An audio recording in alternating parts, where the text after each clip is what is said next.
Voilà, donc première partie de fait, c'est-à-dire l'utilisation de mPuppet côté Final Cut. Et je vous invite maintenant à switcher vers Motion, de façon à ce qu'on utilise justement ce même plugin. Alors vous allez me dire, mais comment se fait-il qu'on soit obligé de passer de l'un à l'autre? Est-ce que finalement ça va être la même chose ou pas? Ben, globalement, si je vous parle justement de Motion avec mPuppet, c'est qu'il y a une différence assez flagrante. Alors les deux vont faire appel à un élément de type générateur. Là, il n'y a pas photo par rapport à ça. Mais par contre, quand vous ne faisiez que, en gros, modifier les propriétés d'un côté en créant des animations, par exemple, avec des images clés, eh bien entendu, vous allez pouvoir faire la même chose sur Motion, mais l'avantage, c'est que Motion a ce que l'on appelle les comportements, c'est-à-dire qu'en gros, quand vous avez une animation même basique, donc plutôt que de créer des animations avec des images clés, eh bien, vous allez pouvoir utiliser justement ces fameux comportements qui sont le résumé justement d'une animation qui se fait d'un point de vue, on va dire, logiciel et pas avec cette notion d'interpolation entre une image clé et une autre. L'interpolation, c'est quoi? C'est en fait de fabriquer des images intermédiaires entre un instant 1 et un instant 2. Voilà à quoi correspond cette interpolation. Donc les comportements, si on prend justement l'exemple de ce petit projet Motion, alors petit, pas dans la complexité, mais en tout cas un projet quand même, on va retrouver donc ce générateur qui va se trouver en fait présent dans la liste, dans le panneau projet et dans la liste des calques. Sauf que, voilà, on va retrouver ce fameux générateur, et puis on aura associé à ce générateur,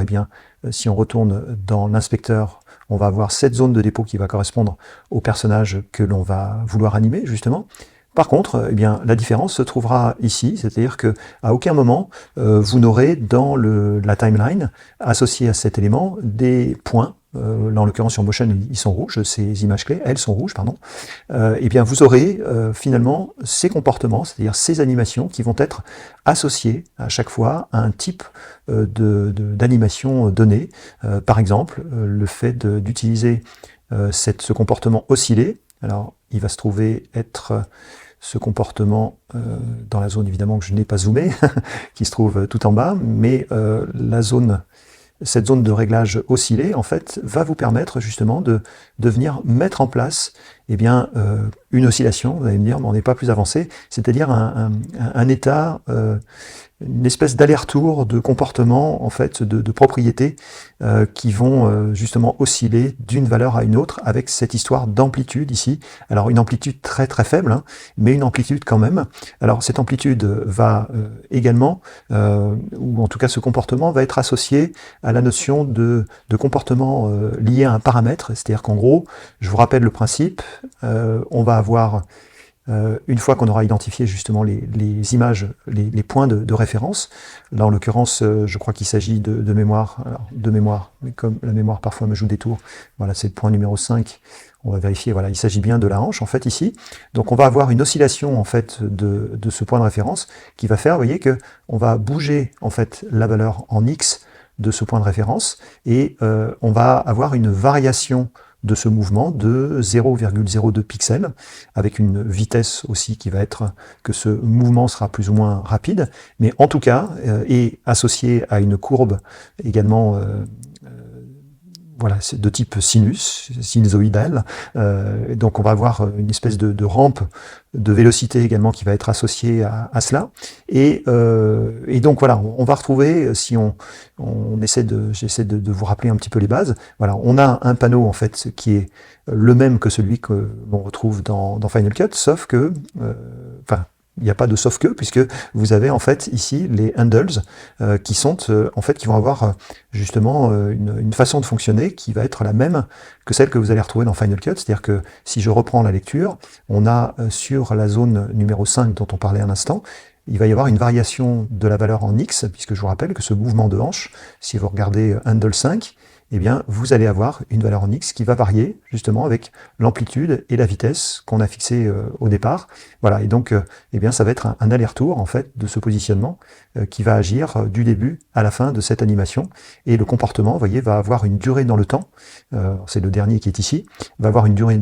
déterminée dans le temps qui correspond en fait à la durée globale du projet Motion que l'on a mis en place. Alors tout ça vous paraît peut-être un peu obscur, je le conçois, on va y aller au fur et à mesure, progressivement en tout cas, mais voilà,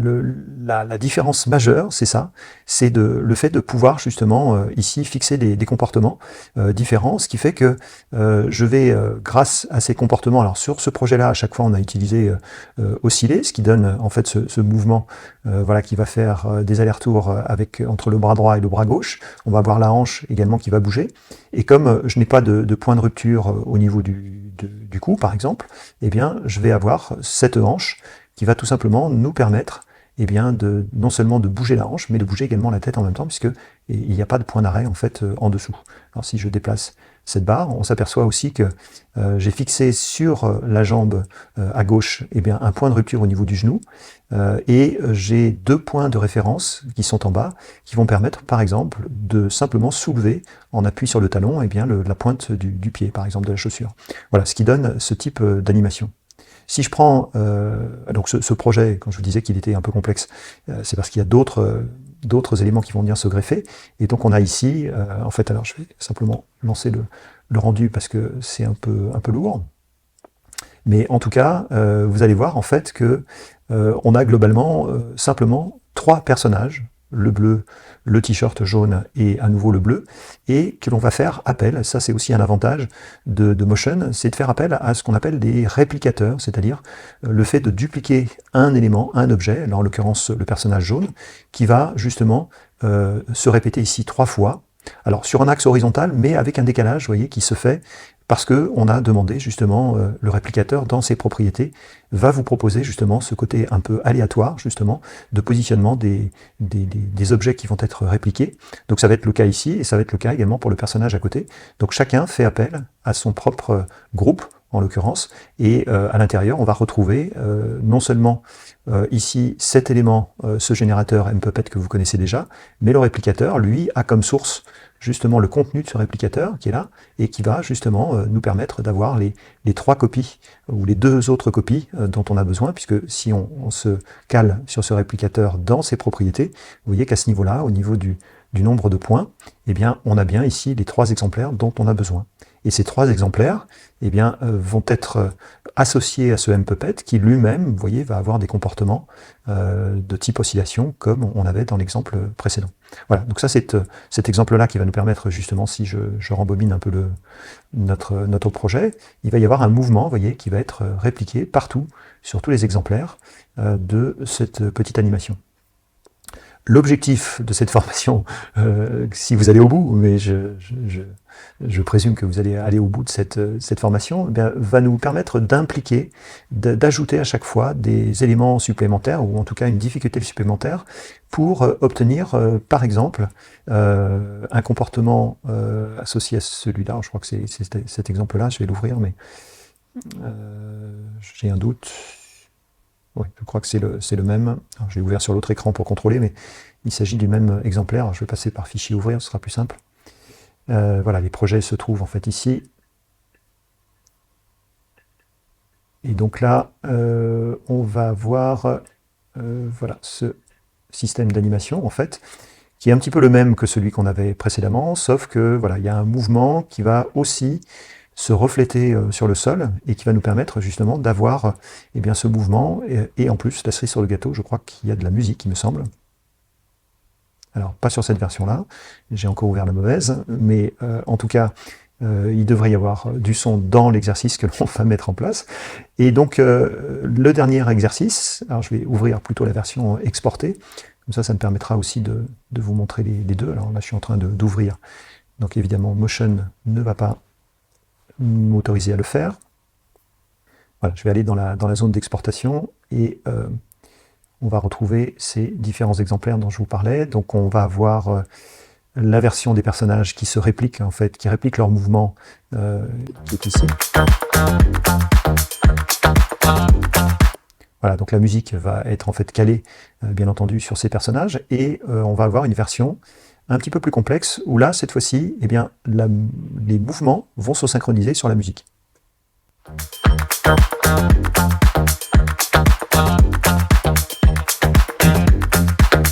Voilà, autant vous dire que dans Final Cut, il est impossible de faire ce genre de manipulation. Donc voilà, l'idée, ça va être de vous amener à ça, c'est-à-dire à un degré de complexité de vos animations M-Puppet, avec justement le gros avantage de ces comportements que l'on va voir ensemble, voilà, qui vont nous permettre d'arriver aux différents résultats